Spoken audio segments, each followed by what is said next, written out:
हमने कलीसिया के कार्यों के बारे में जाना कि कलीसिया के क्या क्या कार्य होते हैं। आज उसी का दूसरा भाग है कि कलीसिया होती क्या है। हालेलुया। कुछ लोगों के माइंड के अंदर कलीसिया का मतलब होता है एक भवन, कि एक भवन होता है जहां पर लोग इकट्ठा होते हैं, वो कलीसिया है। हालेलुया। लेकिन कलीसिया यानी चर्च एक यूनानी शब्द है जिसका अर्थ है मंडली या बुलाए हुए लोग, जिसमें 3 से 4 बंदों का समूह होता है, वो कलीसिया है। हालेलुया। यानी वो चर्च है, बुलाए हुए लोग, या फिर मंडली भी हम कह सकते हैं, मंडली कह सकते हैं, संगति कह सकते हैं। उसमें इमारत का कोई भी रोल नहीं होता। इमारत को कलीसिया नहीं कहते, भवन को कलीसिया नहीं कहते। कलीसिया किस तरह बनती है? कलीसिया लोगों से बनती है। हालेलुया। प्रभु का वचन मत्ती 18:20 में लिखता है कि जहां 2 या 3 जमा होंगे मैं उनके बीच में मौजूद हूं। अब वो लोग कहीं भी जमा हो सकते हैं और खुदा उनके बीच में मौजूद है। कलीसिया का मतलब भवन या इमारत नहीं होता। कलीसिया का मतलब है बुलाए हुए लोग या फिर एक समूह। हालेलुया। बाइबल के मुताबिक कलीसिया कोई इमारत नहीं है, ये लोगों का एक समूह है, जैसे खुदा का वचन कहता है। हालेलुया। अक्सर लोग पूछते हैं कि तुम कौन सी कलीसिया से हो, या तुम्हारी कलीसिया कितनी बड़ी है, अरे इनका भवन कितना बड़ा है। हालेलुया। तो भवन से कलीसिया कभी भी नहीं बनती। कलीसिया बनती है लोगों से। आप चाहे 4 लोग हो या 5 लोग हो या आप 10 लोग हो, हालेलुया, आप कलीसिया ही कहलाओगे। आप बुलाए गए लोग हो, आप चुने हुए लोग हो, और आप खुदा की मंडली हो, खुदा की संगति हो, और खुदा ने आपको अपनी इबादत के लिए, खुदा ने आपको अपनी स्तुति के लिए बुलाया है। आप एक समूह हो जो खुदा का चुना हुआ समूह है। हालेलुया। अब बाइबल में कलीसिया को किस किस नाम से जाना गया है? पहला पत्रस 2:10 के अंदर खुदा का वचन लिखता है कि तुम चुना हुआ वंश हो, तुम राज प्रधारी हो, तुम याजकों का समाज हो, तुम पवित्र लोग हो और खुदा की निज प्रजा हो। कौन हो तुम? क्या हो? एक चुना हुआ वंश हो। देखिए, सांसारिक लोगों में और कलीसिया में बहुत अंतर होता है। खुदा ने आपको संसार से अलग एक वंश ठहराया हुआ है जो खुदा का चुना हुआ है। तो आप लोगों के बीच में या आप लोगों के परिवारों में कोई भी कार्य ऐसा ना हो जो सांसारिक कार्य हो, क्योंकि खुदा ने आपको संसार से अलग चुना है, क्योंकि खुदा ने आपको संसार से अलग रखा है। आप खुदा का चुना हुआ वंश है। आप खुदा का चुना हुआ वंश है। हालेलुया। हालेलुया। आप खुदा का चुने हुए वंश है, राज प्रधारी है, याजकों का समाज है, और पवित्र लोग है, और खुदा की निज प्रजा है। ये कलीसिया है। क्या हो आप लोग? चुना हुआ वंश हो, एक वंश जो खुदा ने अपनी सेवा के लिए लोगों से, सांसारिक दुनिया से अलग कर रखा है। आप याजकों का समाज हो, आप पवित्र लोग हो, और खुदा की निज प्रजा हो। हालेलुया। दूसरा आता है आप लोग मसीह की देह हो। पहला कुरिन्थियों उसका अध्याय 12 और वचन हम 12 से 13 पढ़ेंगे। पहला कुरिन्थियों 12 का 12 से 13। देह एक अंग अनेक, क्योंकि जिस प्रकार देह तो एक है और उसके अंग बहुत से हैं, और उस एक देह के सब अंग बहुत होने पर भी सब मिलाकर एक ही देह है, उसी प्रकार मसीह भी है। क्योंकि हम सब ने, क्या यहूदी हो, क्या यूनानी, क्या दास हो, क्या स्वतंत्र, एक ही आत्मा के द्वारा एक देह होने के लिए बपतिस्मा लिया, और हम सबको एक ही आत्मा पिलाया गया। हालेलुया। हालेलुया। क्या लिखा गया है? दोबारा पढ़ें एक बार। क्योंकि जिस प्रकार देह तो एक है, उसके अंग बहुत से हैं, और उस एक देह के सब अंग बहुत होने पर भी सब मिलकर एक ही देह है, उसी प्रकार मसीह भी है। क्योंकि हम सब ने, क्या यहूदी हो, क्या यूनानी, क्या दास हो क्या स्वतंत्र हो, एक ही आत्मा के द्वारा एक देह होने के लिए बपतिस्मा लिया और हम सबको एक ही आत्मा खिलाया गया। हालेलुया। कलीसिया क्या है? मसीह की देह है। और आप का कार्य भले ही अलग अलग हो, खुदा का वचन यहाँ पर लिखता है, क्योंकि जिस प्रकार देह तो एक है परंतु उसके अंग बहुत हैं। देह कौन है? यीशु मसीह। हम क्या है? उसके अंग हैं। हालेलुया। और उस एक देह के सब बहुत अंग होने पर भी सब मिलकर एक ही क्या है? देह है। आप अपने शरीर, आपका शरीर जब देखते हो, आपका हाथ आपके शरीर से अलग नहीं है, आपकी आंख आपके शरीर से अलग नहीं, सब किसके साथ जुड़े हुए हैं? एक ही शरीर के साथ जुड़े हुए, पूरी बॉडी के साथ जुड़े हुए हैं। हालेलुया। हम कलीसिया हैं। हालेलुया। भले ही अलग अलग हो परंतु हम एक ही शरीर के साथ जुड़े हुए हैं, वो है यीशु मसीह। तो कलीसिया को देह के रूप में भी दर्शाया गया है। हालेलुया। तो खुदा की देह अलग अलग देह है और सबका कार्य अलग अलग है, लेकिन हम कार्य एक ही शरीर के लिए कर रहे हैं। हालेलुया। जैसे हाथ का अपना कार्य होता है, आंख का अपना कार्य होता है, नाक का अपना कार्य होता है, पैर का अपना कार्य होता है, सबके कार्य अलग अलग है। हालेलुया। इस प्रकार कलीसिया में भी है, सब पर वरदान अलग अलग है, सबके कार्य अलग अलग है, लेकिन वो जुड़े हुए किसके साथ है? यीशु मसीह के लिए। वो जुड़े हुए किसके साथ है? यीशु मसीह के साथ। आपका शरीर कौन है? यीशु मसीह है। हालेलुया। भले ही आपका कार्य अलग हो, लेकिन आपका शरीर, आपका देह एक ही है। हालेलुया। हम फिर देखते हैं कि दुल्हन के रूप में कलीसिया को दिखाया गया है। बहुत सारी खुदा बाइबल के अंदर आयतें हैं। हालेलुया। मसीह दूल्हा है और कलीसिया उसकी दुल्हन है। अब दुल्हन के रूप में कलीसिया को क्यों दिखाया गया? हालेलुया। देखिए, पति पत्नी का जो रिश्ता होता है वो सबसे पवित्र रिश्ता होता है और दोनों आपस में क्या होते हैं? वफादार होते हैं। हालेलुया। दोनों क्या होते हैं? वफादारी में होते हैं एक दूसरे। इसी प्रकार हमारा रिश्ता मसीह के साथ है। यानी जिस प्रकार पति और पत्नी एक हैं, कोई दूसरा उनके बीच में नहीं आ सकता। हालेलुया। कोई दूसरा उनके बीच में नहीं आ सकता। इसी प्रकार यीशु मसीह का और हमारा रिश्ता है। हम यीशु मसीह के लिए हैं और यीशु मसीह हमारा है।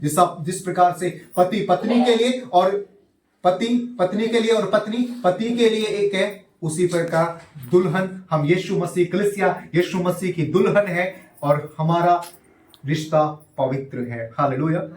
हम मसीह के हैं और मसीह हमारा है।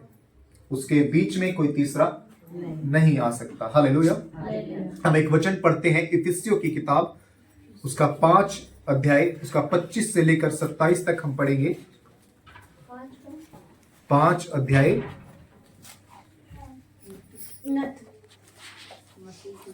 इफिसियों की किताब 5 अध्याय 25 से 27। हे पतियों, अपनी अपनी पत्नी से प्रेम रखो, जैसा मसीह ने भी कलीसिया से प्रेम करके। हाँ, देखा क्या लिखा गया है? हे पतियों, अपनी पति से प्रेम रखो, जैसा मसीह ने अपनी कलीसिया से प्रेम रखा है। आगे, कि उसको वचन के द्वारा जल के स्नान से शुद्ध करके पवित्र बनाए और उसे एक ऐसी तेजस्वी कलीसिया बनाकर अपने पास खड़ी करे, जिसमें ना कलंक, ना झुर्री, ना कोई और ऐसी वस्तु, वरन पवित्र और निर्दोष हो। इसी प्रकार उचित है कि पति अपनी अपनी पत्नी से अपनी देह के समान प्रेम रखे। जो अपनी पत्नी से प्रेम रखता है वह अपने आप से प्रेम रखता है, क्योंकि किसी ने कभी अपने शरीर से वैर नहीं रखा, वरन उसका पालन पोषण करता है, जैसा मसीह भी कलीसिया के साथ करता है, इसलिए कि हम उसकी देह के अंग हैं। हालेलुया। हालेलुया। जिस प्रकार पति पत्नी का प्रेम बताया गया है, उसी प्रकार कलीसिया को बाइबल के अंदर दुल्हन के रूप में दर्शाया गया है, क्योंकि उनका रिश्ता एक दूसरे के साथ पवित्र होता है। और जिस प्रकार वो दोनों एक दूसरे के लिए बने होते हैं, हम भी यीशु मसीह के लिए ही बनाए गए हैं। हालेलुया। हालेलुया। कलीसिया का कार्य एक है कि वो अपने खुदा को पूरी रीति से प्रेम करे। जिस प्रकार दुल्हन अपने पति के साथ ईमानदार और वफादार होती है, उसी प्रकार हमारा भी जीवन अपने खुदा के लिए वफादारी है। हालेलुया। हालेलुया।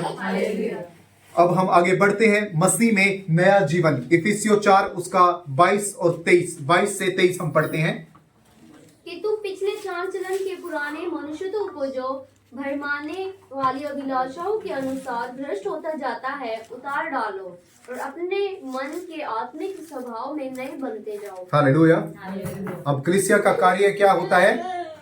नया जीवन। हालेलुया। कलीसिया का कार्य क्या है?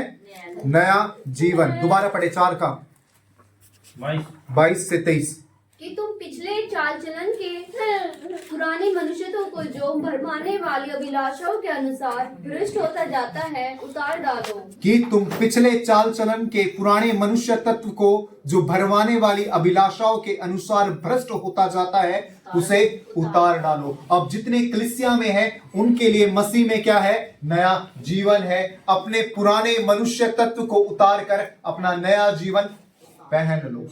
Hallelujah, hallelujah. तो कलीसिया को क्या करना है? अपना पुराना जीवन त्याग कर, आप जो पुराना जिस भी रीति रिवाज में थे उसे त्याग कर मसीह में नया जीवन जीना है। हालेलुया। अपने पिछले चाल चलन को भूल कर, अपने पिछले चाल चलन के पुराने मनुष्यत्व को भूल कर भरमाने वाली अभिलाषाओं के अनुसार जो भ्रष्ट होता जाता है उसे क्या करो? उतार डालो और एक नया जीवन जियो। हालेलुया। इसलिए का 5 का 1 के अंदर लिखा है कि ज्योति की संतान बनो। हालेलुया। जितने मसीह में है वो अंधकार में न बने रहे। कलीसिया जितने भी मसीह में है वो अंधकार में न बने रहे। आप ज्योति की संतान हो, आपका खुदा ज्योति है, आपको ज्योति में ही चलना है। हालेलुया। अब कलीसिया में 2 मेन व्यक्तियों का जो मेन कार्य होता है वो 2 व्यक्ति होते हैं। हालेलुया। पहली चीज तो बिशप यानी अध्यक्ष और डिकन यानी सेवक। अब कलीसिया के अंदर डिकन को और अध्यक्ष को कैसा होना चाहिए? हालेलुया। हम पहला तीमुथियुस उसका वचन 3 का 1 से 7 पढ़ेंगे।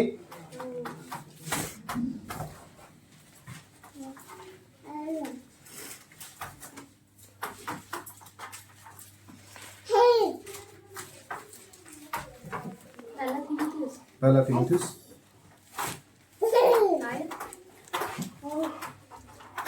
पहला तीमुथियुस उसका 3 उसका 1 और 1 से 7। कलीसिया में अध्यक्ष। हाँ, यह बात सत्य है कि जो अध्यक्ष होना चाहता है वह भले काम की इच्छा करता है। यह आवश्यक है कि अध्यक्ष निर्दोष और एक ही पत्नी का पति, संयमी, सुशील, सभ्य, अतिथि सत्कार करने वाला और सिखाने में निपुण हो, पियक्कड़ या मारपीट करने वाला ना हो, वरन कोमल हो और न झगड़ालू और न धन का लोभी हो, अपने घर का अच्छा प्रबंध करता हो और अपने बाल बच्चों को सारी गंभीरता से अधीन रखता हो। जब कोई अपने घर ही का प्रबंध करना ना जानता हो तो परमेश्वर की कलीसिया की रखवाली कैसे करेगा? फिर यह कि नया चेला ना हो, ऐसा ना हो कि अभिमान करके शैतान का सा दंड पाए और बाहर वालों में भी उसका सुनाम हो। ऐसा ना हो कि निंदित होकर शैतान के फंदे में फंस जाए। हालेलुया। अब अध्यक्ष के बारे में लिखा गया है, अध्यक्ष कैसा होना चाहिए? हालेलुया। या कलीसिया में बिशप कैसा होना चाहिए? यह बात सत्य है कि जो अध्यक्ष होना चाहता है भले काम की इच्छा करता है। हालेलुया। दूसरा अवश्य है कि निर्दोष और एक ही पत्नी का पति, संयमी, सुशील, सभ्य और अतिथि सत्कार करने वाला हो। हालेलुया। और सिखाने में निपुण हो और पियक्कड़ या मारपीट करने वाला न हो, वरन कोमल हो और घर और न झगड़ालू हो, न धन का लोभी हो और अपने घर का अच्छा प्रबंध करता हो और अपने बाल बच्चों को सारी गंभीरता से अधीन रखता हो। जब कोई अपने घर ही का प्रबंध न करना जानता हो तो वह कलीसिया की रखवाली कैसे कर सकता है? फिर उसका कोई नया चेला ना हो। हालेलुया। ऐसा ना हो कि अभिमान करके शैतान का सा दंड पाए और बाहर वालों में भी उसका सुनाम हो। ऐसा ना हो कि निंदित और शैतान के फंदे में फंस जाए। हालेलुया। तो ऐसा कलीसिया के बीच में अध्यक्ष होना चाहिए। दूसरा चीज आती है डिकन यानी सेवक। कलीसिया के डिकन यानी कलीसिया के सेवक कैसे होने चाहिए?